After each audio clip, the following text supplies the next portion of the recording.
and good afternoon, and I'm going to greet you in my language. Chaschalchalt, Yayati Chai Tumkula, we Musquim, Yayati Kosalish, Yati Skilhuatlai, Tumkula, Limlam, Kinskitskala, Limlam Taka, UBC, Green College. Yayat Chastik Squak Altet. Just giving you greetings and acknowledging the territory of my Salish relatives, some interior Salish from the Okanagan, and the Musqueam people and the other coastal peoples who are part of this territory. And also greeting the University of British Columbia, people from students all the way to the leaders of the various areas at UBC, and the same with Green College. I also was wanting to acknowledge the organizers of this. Okay. Thank you. Wanting to organize the in my mind, acknowledgements that for Hannah Whitman and all the others who helped bring me here. I'm really pleased to be here to talk. Last night I presented some ideas that I have been working on and thinking about, and particularly communicating about. But in my own community, in the Okanagan community, it represents a lifetime of work in terms of creating a community of chains. And from an Indigenous perspective, I think that idea has provided a lot of hope to people in my community, members of my community.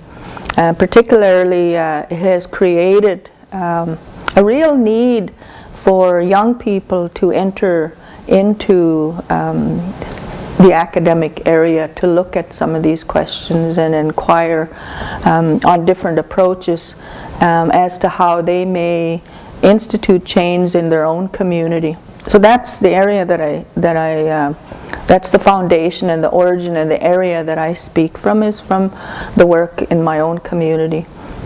I have done a lot of dialogue and discussions outside of my own community to look at areas that I think are important in order to make change in my community possible, and to make change inside my community possible. There's also the requirement of societal change. In terms of understanding and cooperation and collaboration with some of those things that are needed in my community for our survival in our identity. But first and foremost, I am, as was mentioned, I am a fluent language speaker. That was my mother tongue. I spoke that language all my life. I still speak it. I've been an interpreter for since I was 12 years old, and during my puberty training in my community, that was the biggest part of my training, was to travel along with old people in my community and learn from their knowledge and interpret for them into English. So a lot of that is where my writing comes from, and not just literature, poetry, and the short stories and the novel, but also the academic writing. In looking at some of that, my pursuit, I think, has come to two words that one of my mentors, Tommy Gregory, said. He said, "No matter what's in front of you," he said, "don't leave." So I never understood that for a long time, but then I came to understand a lot about what he meant by that, and that is about being Indigenous in my own self, in my own right, and looking at that idea of not leaving isn't about physical leaving. It's about what stays within us, what stays in me as an Indigenous Okanagan person. So sharing some of that also requires looking at how, because I was talking to the students earlier in the smaller group, and I was saying one of the things that I can tell you is I don't know a lot about the external society.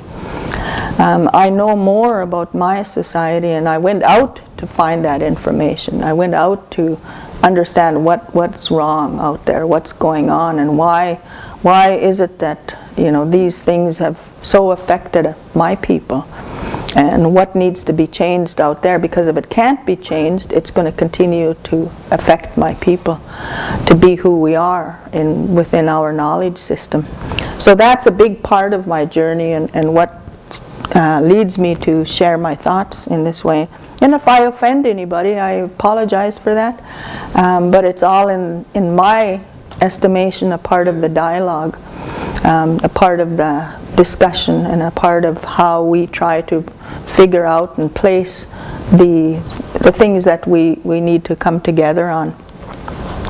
One of the main questions, I think, was articulated best in my mind by Dr. Suzuki in this statement that he made. I met him in 1992, I guess, that far back, when I was working with a group that brought a contingent of knowledge keepers to the UN conference on sustainable development, or on development, environment and development. It was called UNCED, in Rio de Janeiro at the time. And that's where I met him, and he had set up a number of dialogues and discussions outside of the actual UN conference, because the UN conference is about the delegates conferencing, right? The nation-state delegates conferencing. And there we were in Rio de Janeiro, and there's indigenous people being hunted and killed in that area for their resources. And so bringing those indigenous people together and dialoguing with people who are interested not only in the indigenous people, but what the indigenous natural life forms are that were being depleted in those areas and other areas of the world, was really an important set of dialogues at the time. And one of the items that was being discussed there was how this human altering has taken hold, not only of everyone in terms of the globalization, right, and the corporatization and privatization of whatever in the world, but also how it has, in a way, situated all of humanity to serve that model, to serve that machine, and no way to change that, no way to move out of that without really going outside of that construct. So that really led me on a path of trying to find out what are some of those things. I never did find out, I still haven't found out, but I have some ideas about what we did in my community and what we're looking at and what we understand maybe can help make change happen. So I just want to go back to this first slide again here. The photograph there, that's an image of my nephew's wife. My nephew is the chief of our community, and that's his wife, and that's my granddaughter, and that's my sister-in-law on the other side who's trying to hide, and that's one of our women from the St'át'imc Nation, Lillooet people. And this photograph was taken the first year that the salmon that we restored back to the Okanagan River system reached our community. And people were just unbelievably ecstatic in their happiness to be able to be doing this work, to be able to be cutting the salmon, gutting the salmon, cleaning the salmon, wrapping the salmon to put away for our people, for our feasts, for our food. You can see it on their faces. And in a lot of ways, as Indigenous people, we know that feeling, we understand that feeling. I talked about it last night. And one of the things that I know about it is that if we're going to shift the paradigm, if we're going to make change happen, if we're going to change community. Everybody should have that feeling about what nature is there for, why we're part of it. All people need to have that feeling. And because all people don't have that feeling, there's some real problems resulting from it. And so I talked last night a little bit about that idea of indigeneity as a set of principles rather than a construct, a politically constructed idea of what indigenous means. That the idea of a set of principles is a necessary thing that can re-indigenize people to place everybody. And it doesn't mean they're going to be Okanagan, or they're going to have to relearn how to be indigenous, or it doesn't mean that they have to wipe out indigenous people's rights, because those do have to be protected. And I just want to acknowledge one of the students who pointed out that I should really be clear about that part, that indigenous people's rights are there, their identity needs to be protected, but there's a lot of work to re-indigenize people, to place everybody to place, so that that feeling about the places we live in is a way to create sustainability in its various forms.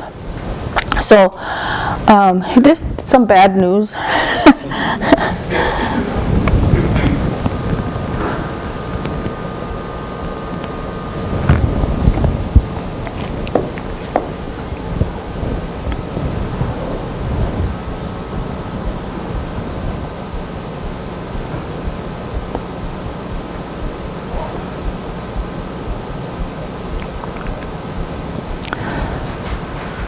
So the bad news is that last part about the scientists' prediction,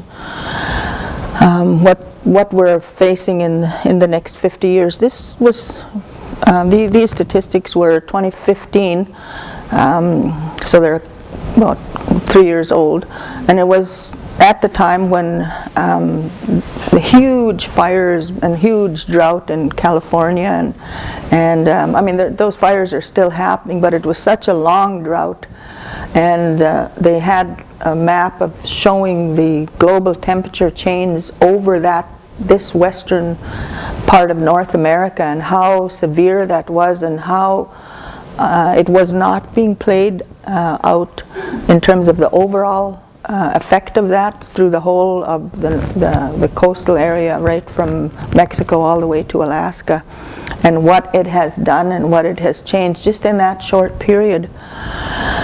So I thought I'd put some of these statistics up, and how those changes were occurring exponentially. They're not occurring in manageable periods. They're just exploding. So it is a real crisis, and it is a real serious issue beyond politics, I think, beyond some of the things that we're dialoguing about, and in terms of resistance, and in terms of the activism and environmentalism, and the things that we're doing really well actually in terms of some of the mechanisms that probably many of you are engaged in terms of reversing some of these things, but it's going faster than some of that will probably take hold. And that's really, I think, the kind of the crux of the matter that we need to think about.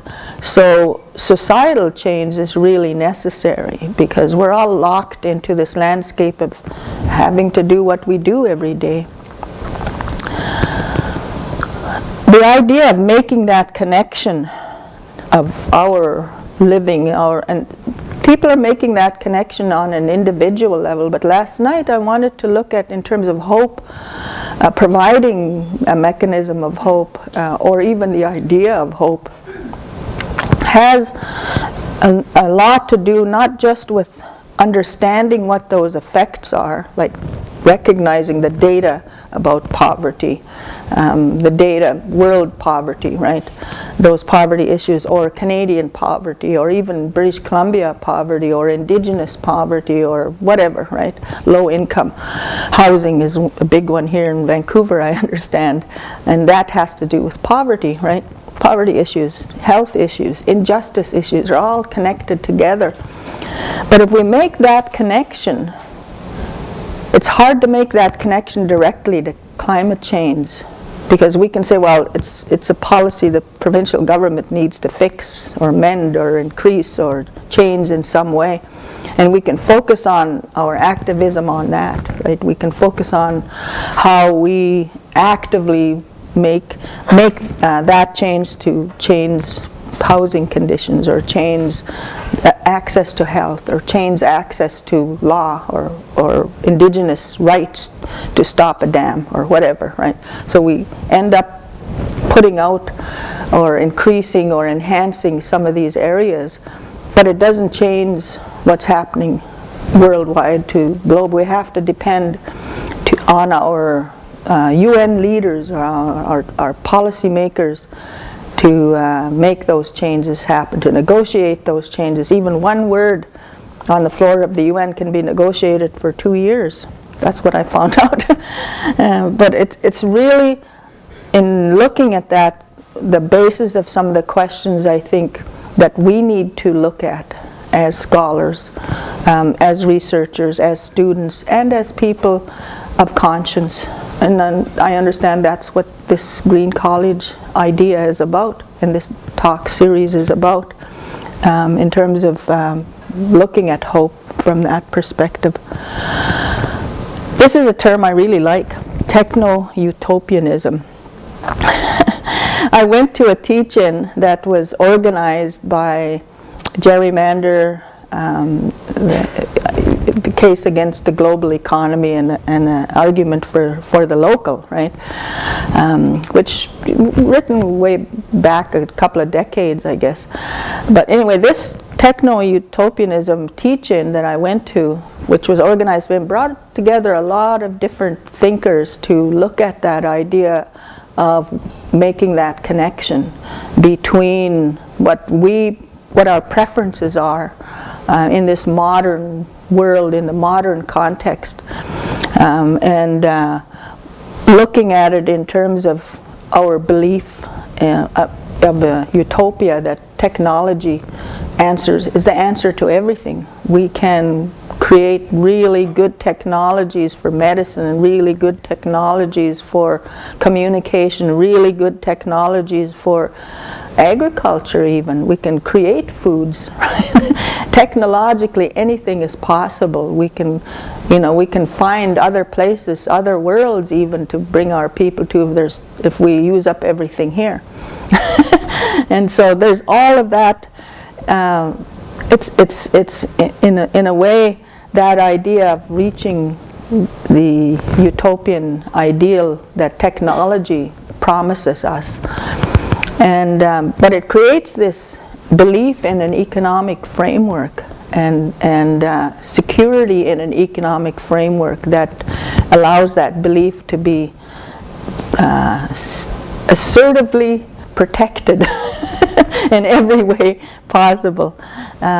If we look at the US, for instance, you can see how assertively it's being protected there in terms of what's happening there right now with that political discourse that's going on there. Really interesting discourse, but it's a flawed model.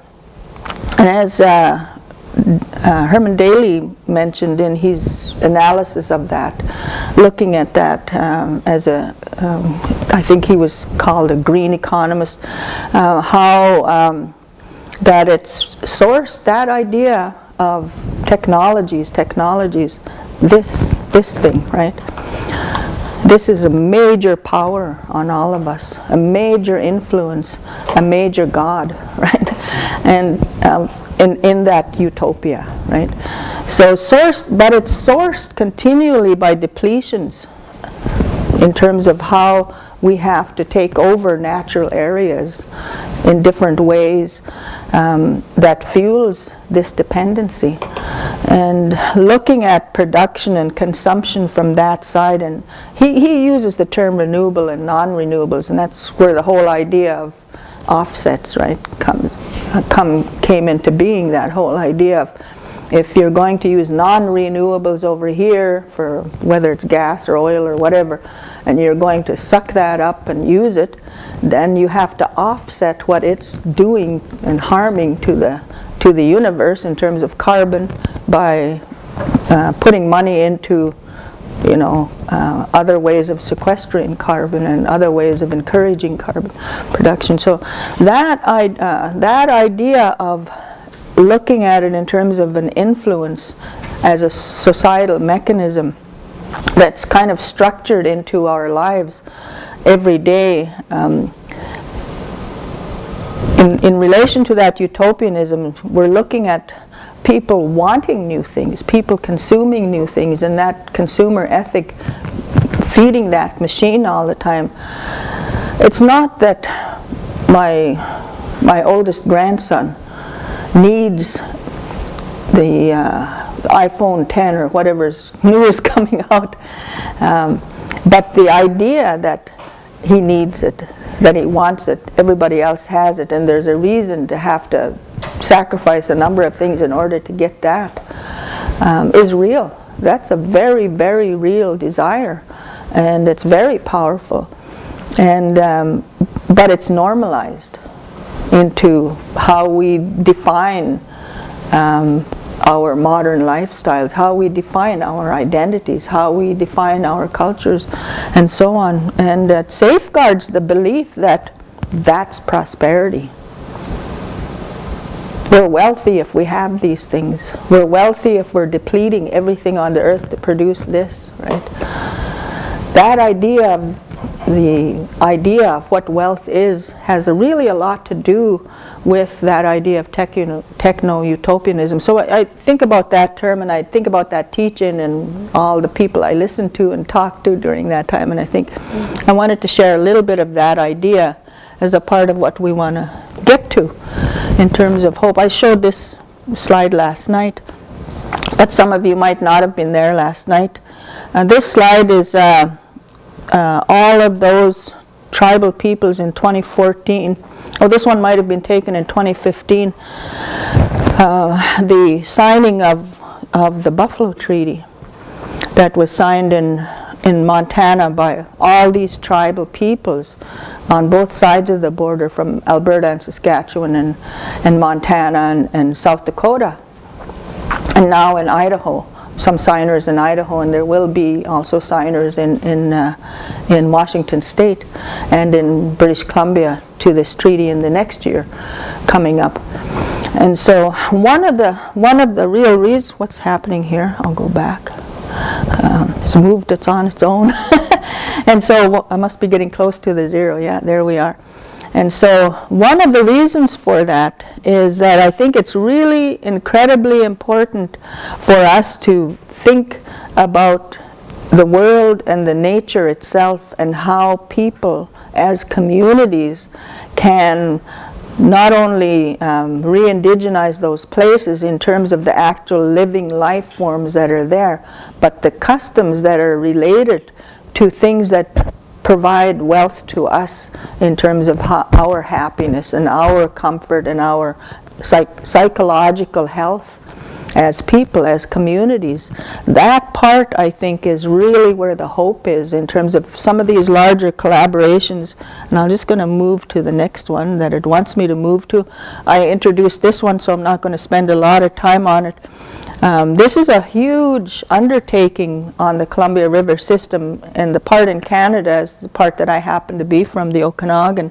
Returning the salmon to the Okanagan isn't just raising the salmon and putting it in the water. It means changing all those institutions along that have created so many changes to the river system that we need to restore riparian cottonwoods. We need to restore the river itself. We need to restore the people of the river to be able to change how those salmon can circumvent those dams and so on that have been put in place, and how the river can be cleaned up, and how the silting, can change, and the gases in the river, and how we can make sure that the temperatures are changed in the river. So it's instituted, as I mentioned last night, a number of collaborations with non-Indigenous agencies, government agencies and municipalities and other First Nations across the border. It inspired two long-term, these are long-term meaning forever. We're going to be forever restoring the river because it's been so channeled and straightened out in those municipalities and for agriculture that it's absolutely destroyed the river. It's the third most endangered river in Canada. But it's generated lots of jobs, lots of income, lots of scientific work, lots of research, lots of study. So there's a real investment in doing things like that. And it does provide hope, and there can be change in terms of how the community works together and collaborates together and becomes placed in a good way together. So these are some of the questions for us that I'm going to throw out to you. We know that hope for the future does require change to current models of dependency. We can't continue to be dependent in the way that we are about this. So we need to think about what that looks like. We need to understand maybe what does that dependency look like. So that's the first question. What does the techno-utopian dependency look like? What does it look like to you? Give you a few minutes to think about it, and then whoever wants to answer. We're all in it, so it looks like different things to different people.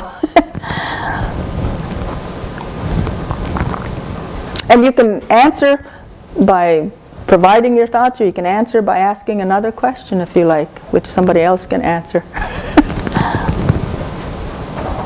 So we have lots of time to do this. I can wait.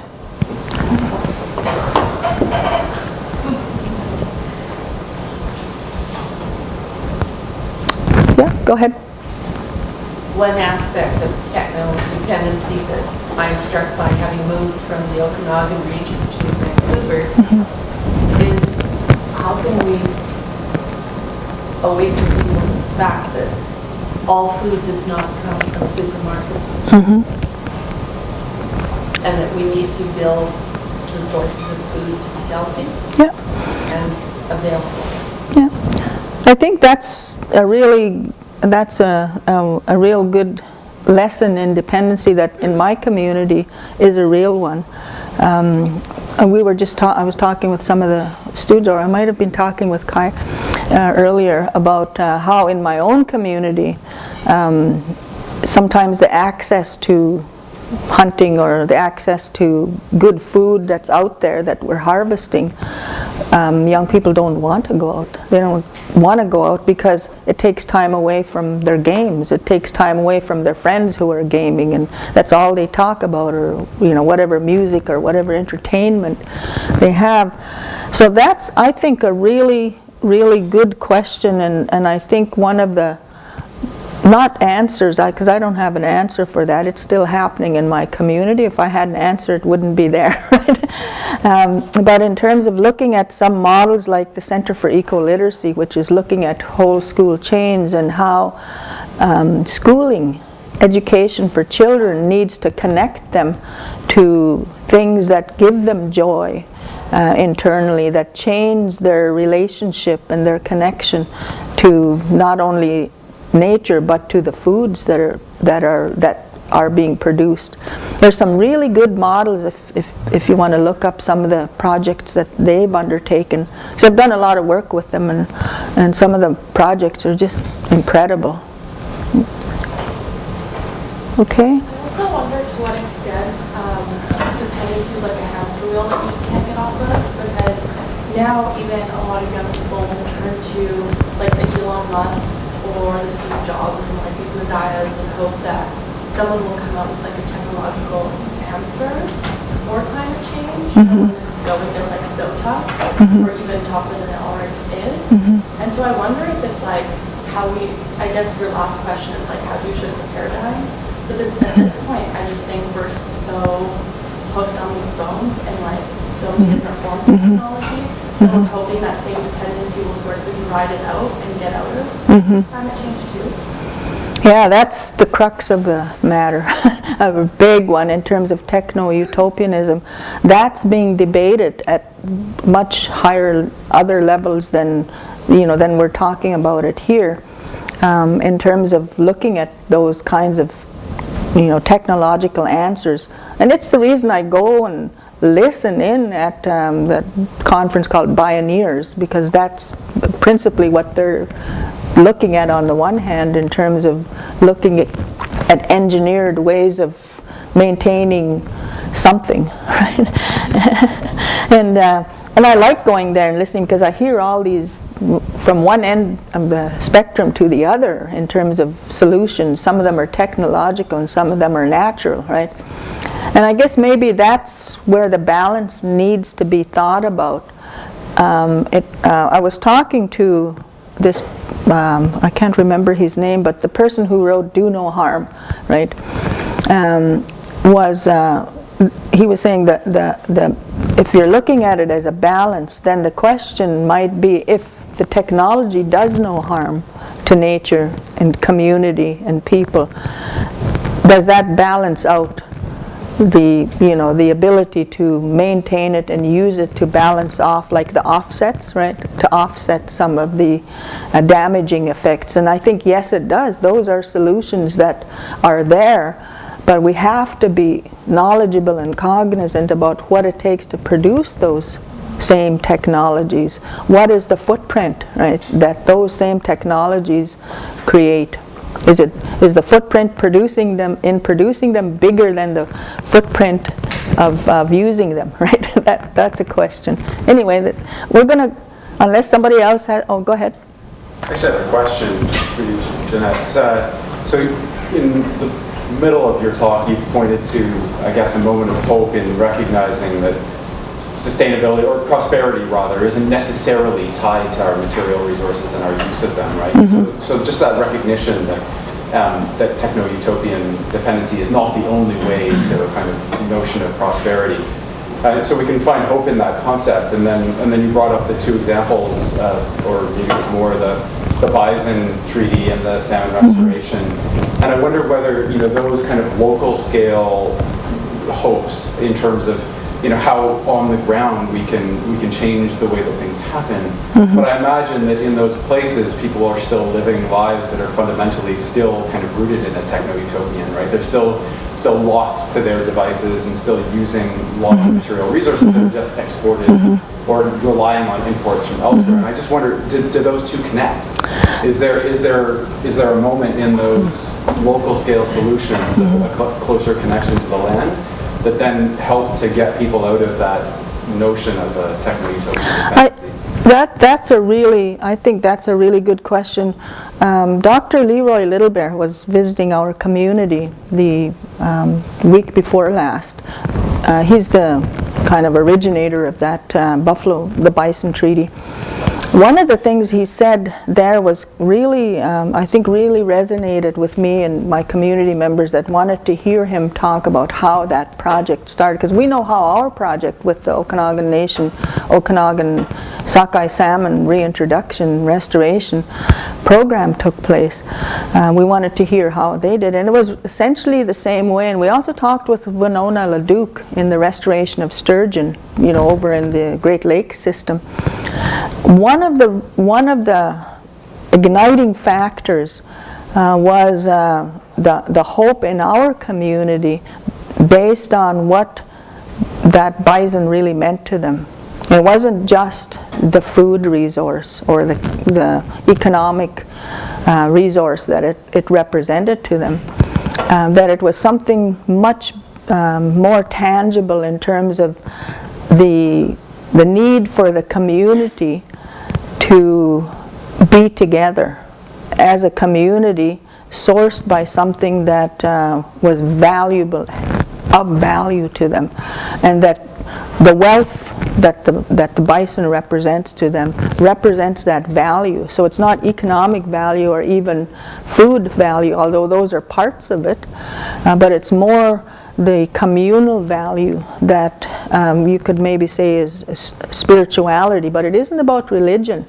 It's really about how the consciousness of the people embrace and care for and love each other, and what that bison represents as a part of that. So if you're familiar with the Okanagan, we have, like here on the West Coast, we have the power dances, right? And in those power dances in the winter, we go to our ceremony, and my mother's a medicine woman, so she has one of the houses that that does that every year for our community.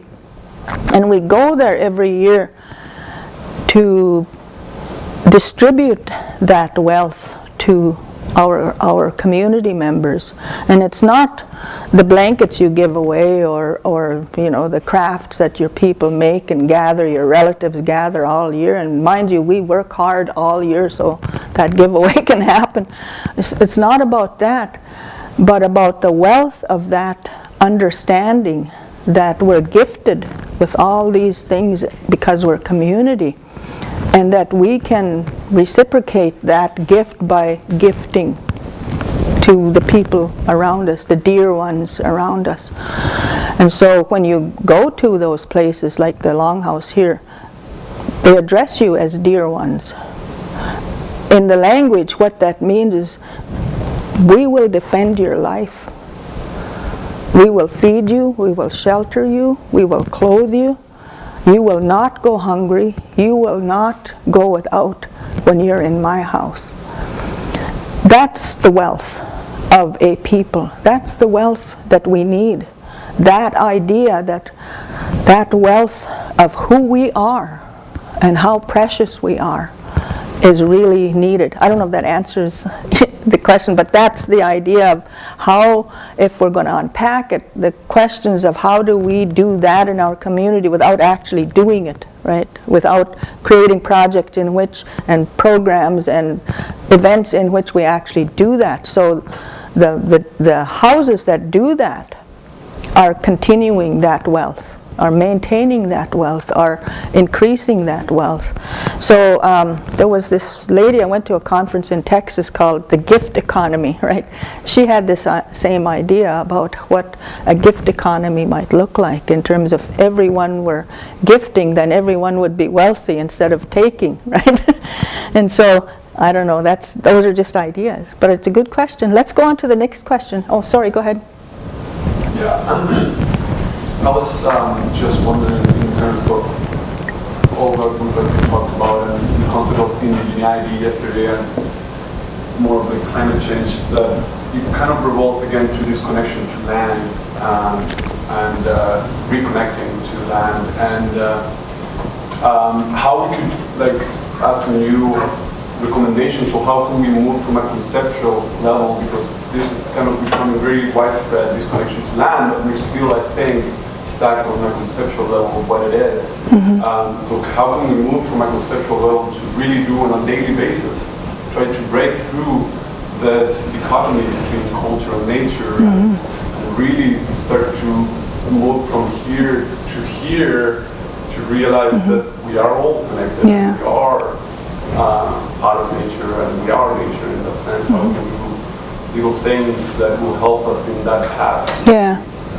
Yeah, I think that's the question we're talking about today and yesterday is, you can say that that's what we need to do, but how do we get there? How do we get from where we're at right now to there, right? And I think the first part of it, of course, just talking about it, dialogue is extremely critical and important, and listening, to each other and different points of view, but also acting, like getting an active group together. I was mentioning the Huckleberry Protectors did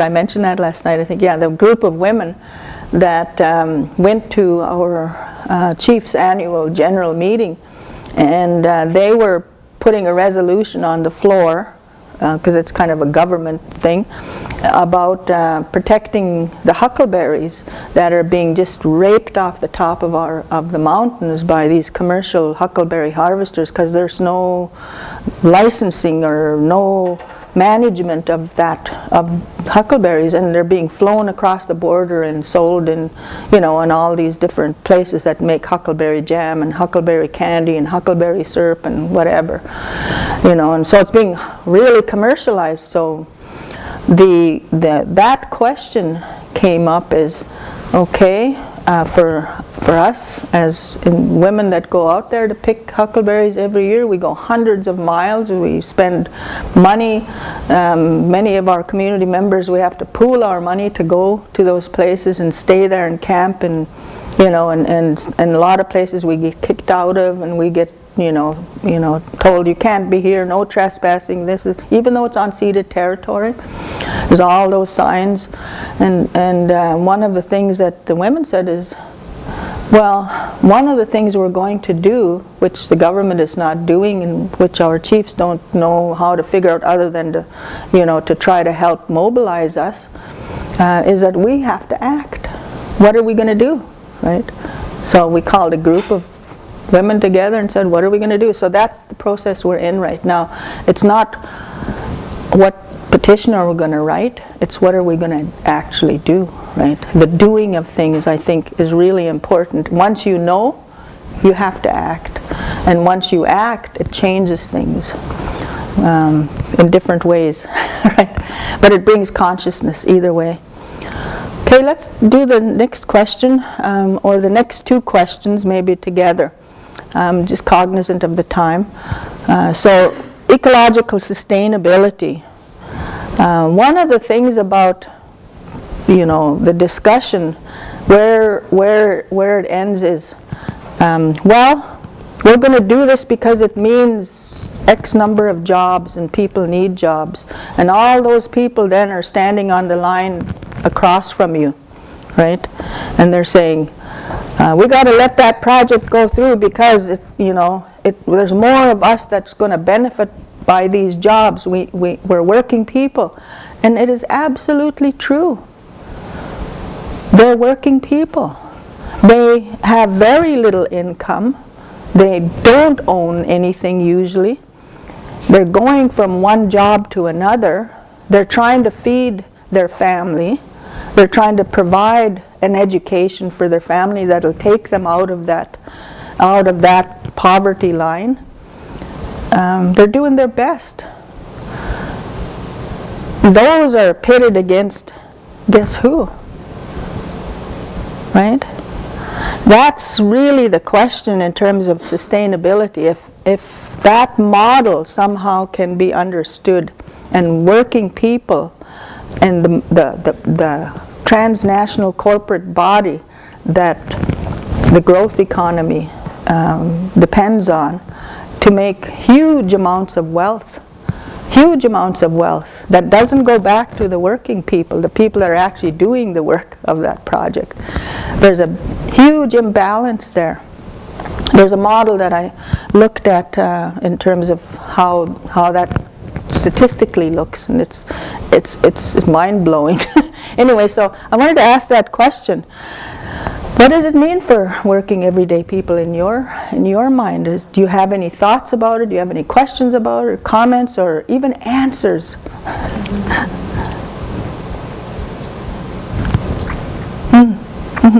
So I just going back to something you brought up earlier. I think a lot of the discussion that you're trying to shift us to go towards is about how do we reorient our relationships within some sort of worldview, and a lot of it is about the moral underpinnings. And I wonder something about what you said about spirituality but not religion. So I'm wondering, can you flesh that out a bit, and how, in what ways the spirituality differ from religion, or how and what their religion at all could be a way to shift the paradigm, given that there is a body of literature that does appeal to that.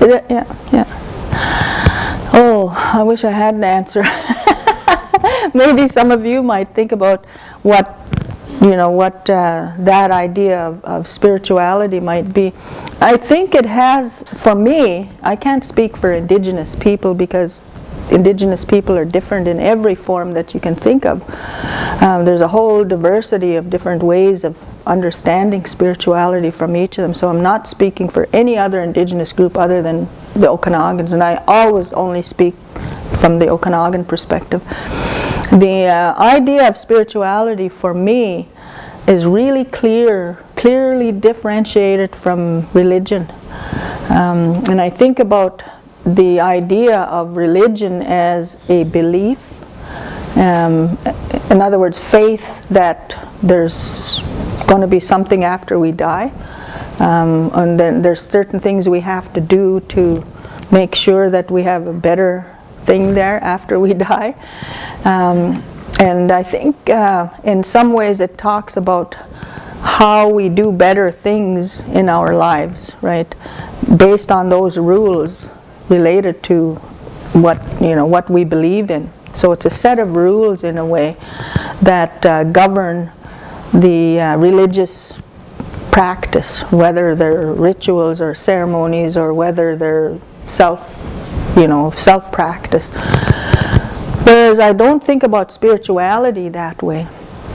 I could be just, I could be wrong about what religion might represent, but and I know that dogma and certain kinds of rules result as a result of those kinds of rules, right, being constructed over millennia. But in terms of spirituality, I think the way I think about it is that we look at how the mystery of life around us occurs and think about it in a way that it's not mysterious. It's actually very evident around us in terms of all the cycles of birth and death and regeneration. We don't know exactly what the plant does in order to draw everything it needs to be that beautiful flower, right? But we know that it does that from the earth that it's in, right? The water that it has and the way the soil is. And we can know that. It's very evident. We can know that when we're born, every one of us, that all these processes, these biological processes happen. But if you were to take us apart, even right down to the atom, you would not find us. Because that system generates us, right? Our consciousness, our life, leaves that body. It enters that body when we take that first breath. It leaves that body when we let that last breath go. And so that idea is a spiritual idea.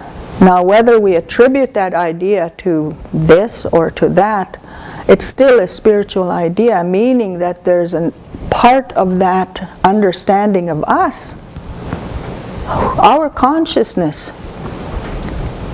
that we're never going to know, no matter how much biological information or astrophysical information in terms of whether we originated as it's stardust or what, that's not going to tell us about us, right?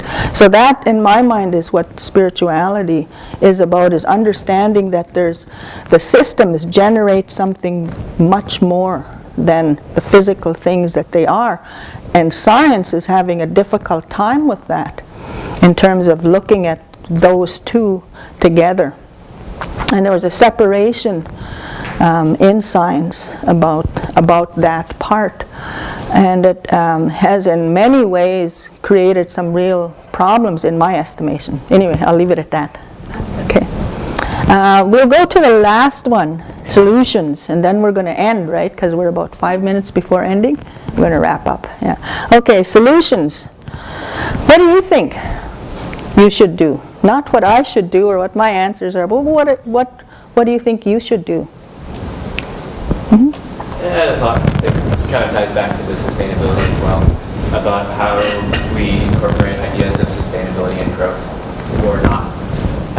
Because there is, at least at the nation state level, there's this huge stress on economic growth, and that builds prosperity, and that's a measure of success. But then I also think in kind of the natural systems sense, most organisms do tend to continually grow, and then at a certain point when they stop growing, they mature, and then there's a decline. Yeah. And so, you know, where's the interplay between these two sorts of systems, where on the one hand, we see kind of the paradigm of growth as something that's unsustainable, Sure. but then in the natural world, we see the paradigm of growth as something that's really essential for system sustainability. We were just talking about that in the student group earlier, about, you know, the necessity for some kind of change factor to be injected, whether it's an ecosystem or a societal system.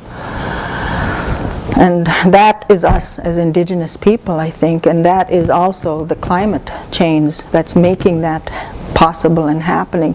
So we don't have answers, but we know what's happening. And I just wondered if there was any other questions, burning questions you might have. I'm going to look around the room and pick one. Anybody? Okay. I have one there, way up there. I have one way up there. Yeah.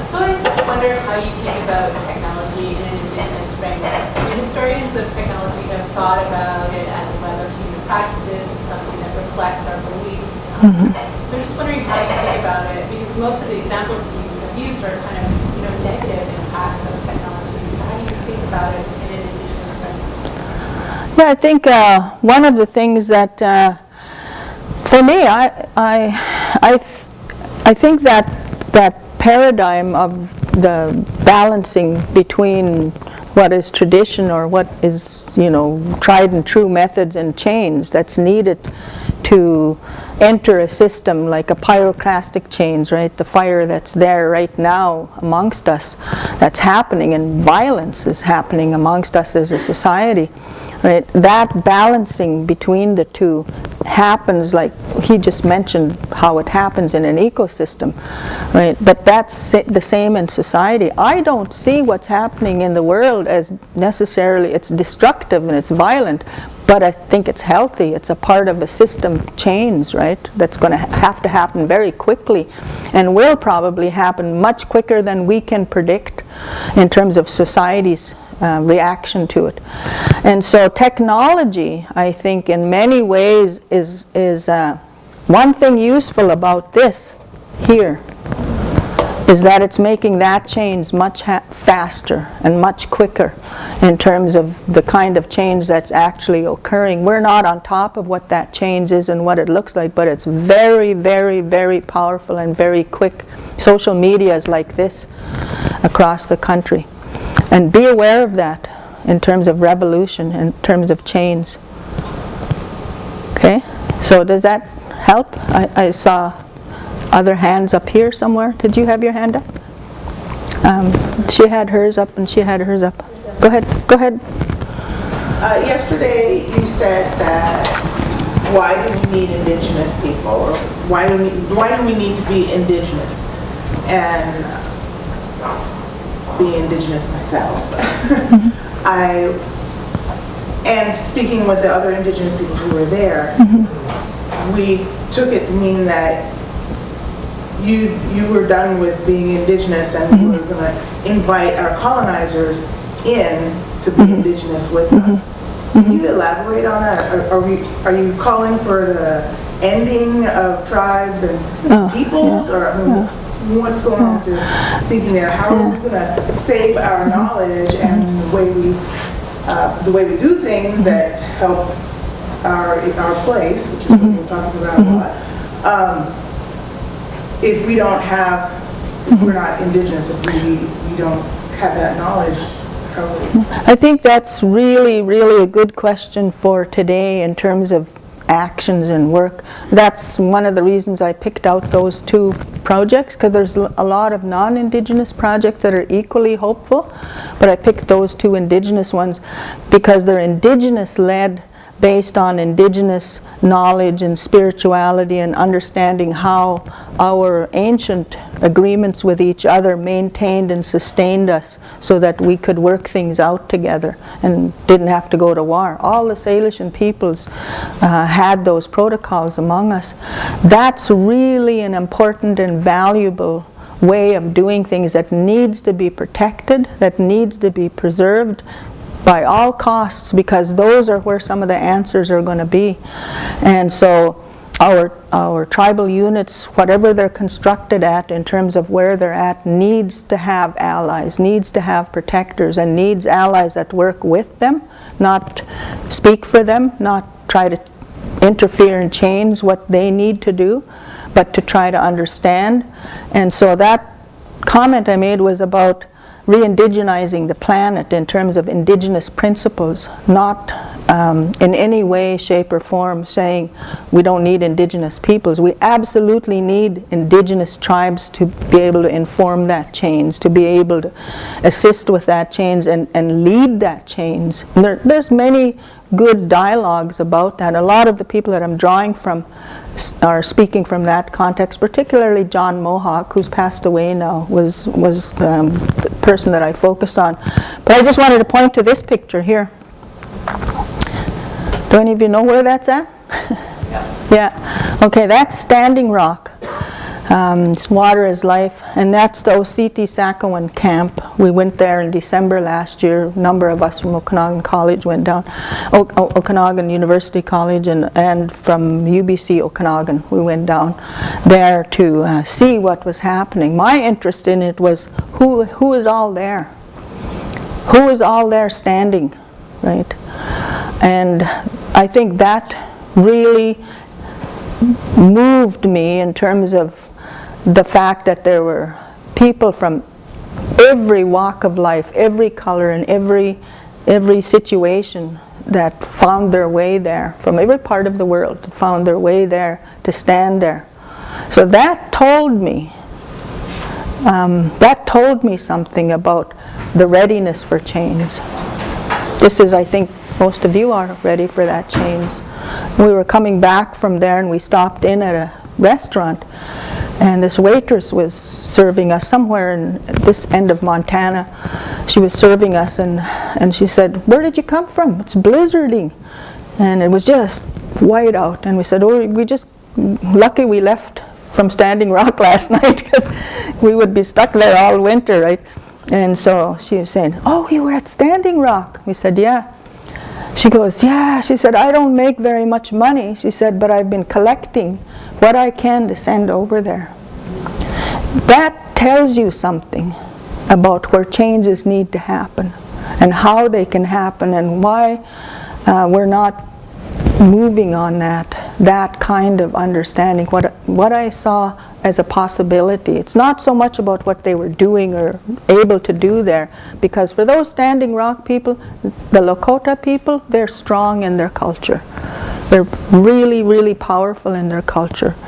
And yet they're asking, that was the tribal council that said, "Come and stand with us, help us to try to protect this water."